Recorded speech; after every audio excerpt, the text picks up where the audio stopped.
মেধাবী, সিজিপিএ, এগুলো নিয়ে অনেক আলোচনা হচ্ছে। সিজিপিএ হলেই মেধাবী কিনা বা মেধাবী হওয়ার কোনো যোগ্যতা বা কোনো সংজ্ঞা আছে কিনা, এটা নিয়ে অনেক আলোচনা হচ্ছে। একদল খুব স্পষ্ট করে বললে, বাংলাদেশ ইসলামী ছাত্র শিবির, তারা বলতে চাচ্ছে যে শিবির যারা করে তারা সবাই মেধাবী, তারা সবাই সিজিপিএ ভালো তাদের।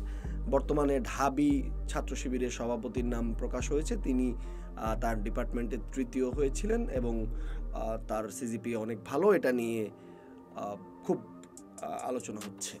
তারা বলছে যে শিবির মানেই সবাই মেধাবী, সবাই ভালো সিজিপিএ। আসলে মেধাবী এই শব্দটার সংজ্ঞাটা আসলে শুধুমাত্র সিজিপিএ দিয়ে আমি আসলে বন্দি করে রাখতে চাই না, কারণ মেধাবী অনেকভাবেই হতে পারে। সিজিপিএ অনেক কারণে অনেক ক্ষেত্রে অনেকভাবেই আসলে বিভিন্নভাবে মানুষের খারাপ হতে পারে। সিজিপিএ ভালো তাই শিবির করে, তাহলে তো আসলে আপনাদের সংগঠনের সদস্য সংখ্যা একদম কমে যাবে বলে আমার মনে হয়, কারণ ভালো সিজিপিএ আছে এরকম মানুষের সংখ্যা কিন্তু খুব কম। এবং ছাত্র সংগঠনগুলো বা রাজনৈতিক সংগঠনগুলো, এগুলো কিন্তু আসলে একটা গণতান্ত্রিক প্রতিষ্ঠান হওয়া উচিত, কারণ যেখানে সকলের জায়গা থাকবে। কিন্তু আমি যদি একদম স্পেসিফিক করে, আমি যদি একদম ক্লারিফাই করে দেই যে মেধাবীরা কিংবা ভালো সিজিপিএর লোকেরা আমাদের দলে আছে সবাই, তাহলে কিন্তু আমি এটাকে গণতান্ত্রিক ধারা বা গণতান্ত্রিক কোনো পদ্ধতি বলে মনে করি না। আরেকটা বিষয়, সিজিপিএ বিষয়টাই যে সব কিছুর পরিচায়ক তা কিন্তু নয়। আমি অনেককেই দেখেছি যারা ভালো সিজিপিএ কিন্তু চাকরি করতে পারে নাই, আবার অনেককেই দেখেছি আন্ডার 3 সিজিপিএ তারা কিন্তু বিসিএস ক্যাডার হয়েছেন, তারা বিভিন্ন জায়গায় ভালো চাকরি করছেন, বিভিন্ন প্রাইভেট প্রতিষ্ঠান বা সরকারি প্রতিষ্ঠানে চাকরি করছেন, ভালো ক্যারিয়ার করছেন। অনেকে সিজিপিএ একদম কিছুই নাই, তারপরে বিজনেসে অনেক ভালো করেছেন। সো আমরা নিজেদেরকে এই সিজিপিএর বেড়াজালে আবদ্ধ করতে চাই না। এটা একটা খুব লেইম একটা বিষয় বলে আমার কাছে মনে হয়। আমি আমার লাইফে 2টো চাকরি করেছি।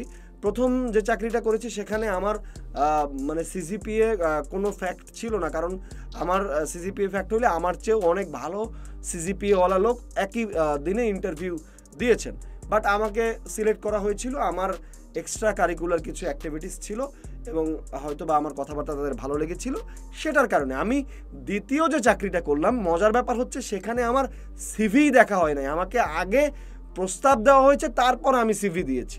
অর্থাৎ এই সিজিপিএর বেড়াজালে যদি আমরা আমাদেরকে বন্দি করে ফেলি, আমরা যদি মনে করি যে আমাদের লাইফে সিজিপিএটাই সব কিছু, তাহলে আমার মনে হয় যে আমরা অনেক পিছিয়ে যাব। আমি আরেকটা ছোট্ট উদাহরণ দিই। আমার এক ফ্রেন্ড, আমার খুব কাছের এক বন্ধু, তার সিজিপিএ এমন ছিল যে সে মাস্টার্সেই ভর্তি হতে পারে না স্যার সিজিপিএর কারণে, but he got BCS, say BCS পেয়েছে।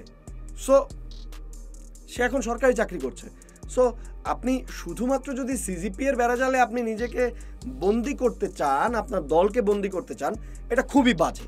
আরেকটা বিষয় আসে যে আমাদের দলের লোকেরাই শুধুমাত্র মেধাবী, শুধুমাত্র ভালো সিজিপিএ পায়, এই বিষয়টাও একটা আমি মনে করি ফ্যাসিস্ট আচরণ। আমি আমার বিশ্ববিদ্যালয় জীবনে দেখেছি ছাত্রদল, ছাত্র শিবির, ছাত্রলীগ, সব সংগঠনেই আমি দেখেছি যে যারা ভালো ভালো রেজাল্ট করেছেন, সব সংগঠনই আছে, ছাত্র ইউনিয়ন বিভিন্ন সংগঠনে আছে।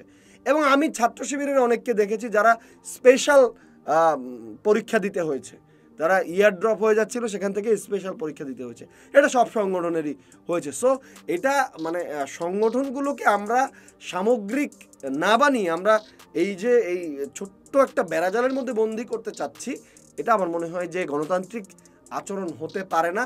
আর মেধাবী শুধুমাত্র সিজিপিএ দিয়েই হতে পারে না, আর শুধুমাত্র সিজিপিএই একটা মানুষের জীবনের চলার পথের পরিচায়ক হতে পারে না।